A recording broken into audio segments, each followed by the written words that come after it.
خبر واحد كان كفاية إنه يقلب حياتنا كلنا. خبر نزل على أبويا وأمي زي الصعقة بالظبط، ولقينا نفسنا في وش أصعب وأشرس أنواع السرطان، مرض اسمه ساركوما. ودي كانت بداية قصة سماوية لواحدة من أجمل قديسات عصرنا، حكاية هتعرفك إزاي الألم ممكن يتحول لمجد. دي حكاية عروس المسيح القديسة سارة أينان يسري، شفيعة كل مريض وكل موجوع.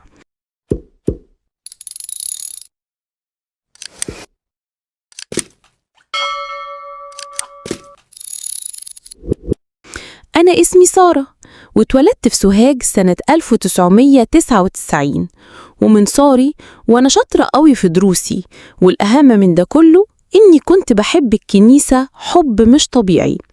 أبويا وأمي ربونا أنا وإخواتي على إن الكنيسة دي بيتنا، وكانت أيامنا ماشية في سلام وهدوء لحد ما وصلت للمرحلة اللي بتحدد المصير. ثانوي عام كان حلم عمري وهدفي الكبير إني أدخل كلية الصيدلة.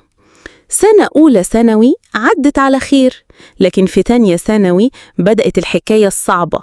حسيت بوجع فظيع في رجلي، وشوية وبدأت تورم.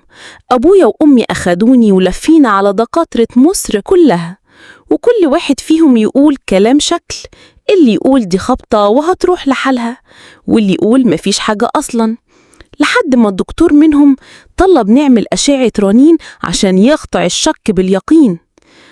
وللأسف اليقين كان صعب قوي، التشخيص كان سرطان. الخبر ده فعلا كان صعقة نزلت على أبويا وأمي، بس أنا بصراحة من أول لحظة رجلي وجعتني فيها كان في إحساس قوي جوايا وصوت بيقولي إن ده سرطان. أبويا وأمي خدوني على طول وسافرنا القاهرة، عملنا كل الأشعة والفحوصات والتحاليل المطلوبة، وهناك اتأكدنا إنه مش أي سرطان، لأ ده واحد من أصعب الأنواع، ساركوما العظام. شفت أبويا وأمي وهما مش قادرين حتى يمسكوا دموعهم، كانوا منهارين بشكل فظيع.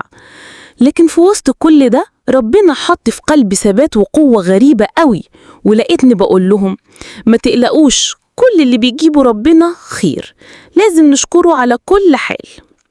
بدأت سنة تالتة ثانوي، سنة المصير، وأنا في عز صراعي مع المرض. أبويا وأمي قالوا لي حبيبتي الدراسة على جنب دلوقتي، أجلي السنة دي وصحتك بالدنيا. لكن أنا صممت وقلت لهم لأ، أنا هذاكر وهتعالج في نفس الوقت. كانت حياتي متقسمة، نص الأسبوع في القاهرة عشان جلسات العلاج، والنص التاني في سوهاج عشان المذاكرة والدروس. في المستشفى كنت باخد العلاج بإيد، وفي إيدي التانية ماسكة الكتاب المقدس ما بسيبهوش. حلمي إني أدخل كلية الصيدلة كان لسه عايش جوايا.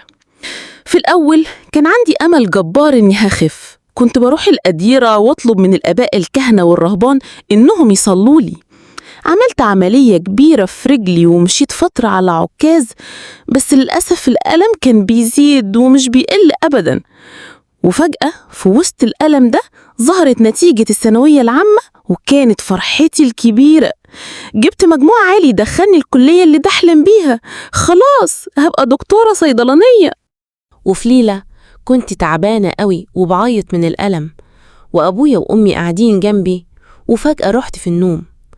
ماما بتقول إنها سمعتني وأنا نايمة بقول بصوت عالي ما تمشيش، استني ما تسيبينيش، خليكي معايا. ولما صحيت ورجعت نمت تاني شفت رؤية عجيبة. شفت العذراء مريم طالعة من الصورة بتاعتها اللي في أوضتي بنفس شكلها في زهور الزيتون، والزنار النوراني بتاعها لمس جسمي كله، وحسيت بيها بتطبطب على كتفي وظهري اللي كانوا بيوجعوني. وشفت البابا كورولوس السادس قاعد جنبي على الكرسي بكل هيبته وقداسته. صحيت وحكيت لماما كل اللي شفته. وفي مرة تانية كنت نايمة وصحيت فجأة، لقيت طفل صغير شكله سماوي واقف قصادي في الهوا، عمره حوالي 11 سنة، لابس جلابية بيضة وفوقيها واحدة حمراء قصيرة وحزام على وسطه وتاج منور على راسه، وشعره يجنن وملامحه بريئة. معرفتش هو مين بالظبط، بس حسيت إنه القديس أبانوب. بس أحلى وأجمل رؤية شفتها كانت رؤية بابا يسوع نفسه. أنا شفت بابا يسوع. انت مش ممكن تتخيلوا جماله عامل ازاي، ولا حنيته شكلها ايه. حنيته ملهاش وصف ولا مثيل. شكله يطمن. في ناس محتاجة مجهود عشان تعرفه، ودي الناس اللي ما عملتش علاقة شخصية معاه. وفي ناس محتاجة زقة بسيطة، ودول اللي زينا اللي بيقعوا ويقوموا. كلنا لازم نعمل علاقة مع ربنا يسوع عشان مفيش أحن ولا أطيب منه. ولما المرض اشتد عليا قوي قررت إني لازم أقبل كل حاجة بشكر كامل، وقلت له يا رب، لو عايز تاخد رجلي خدها، لو عايز تاخد عينيا خدها. أنا مش عايزة حاجة من الدنيا دي غيرك أنت وبس. ومرة تسوني جابت لي طاقية عشان شعري اللي وقع. لبستها وحسيت إنها تقيلة قوي على راسي، مع إن إيدي ما كانتش بتتحرك من الوجع، لكن لقيتها بتترفع عشان أشوف الطاقية تقيلة ليه. واكتشفت إن أبونا فانوس هو اللي كان حاطط إيده على راسي وبيباركنا. وقتها قلبي اتملى فرح، وقلت في نفسي يا رب، أنا مجرد إحساس بقديس حط إيده على راسي فرحني كده. أمال لما نبقى في السماء ونشوفك ونشوف كل القديسين إحساسنا هيكون إيه؟ ياه على حلاوة السماء. أنا نفسي أمشي بسرعة وأروح له. وفي يوم صحيت من النوم، وكل ما افتح عينيا واغمضها اشوف قدامي يافطة مكتوب عليها تاريخ 21 فبراير 2020. وزي ما شافت سارة بالظبط في رؤيتها، يوم 21 فبراير 2020 كان آخر يوم ليها على الأرض. ويوم 22 فبراير 2020 انطلقت روحها للسماء عشان تبقى عروسة حقيقية للمسيح. قصة سارة مش مجرد حكاية بتتقال، دي رسالة لكل قلب موجوع، لكل روح تعبانة، بتفكرنا إن مع كل ألم في تعزية سماوية، ومع كل تجربة في مجد مستنينا.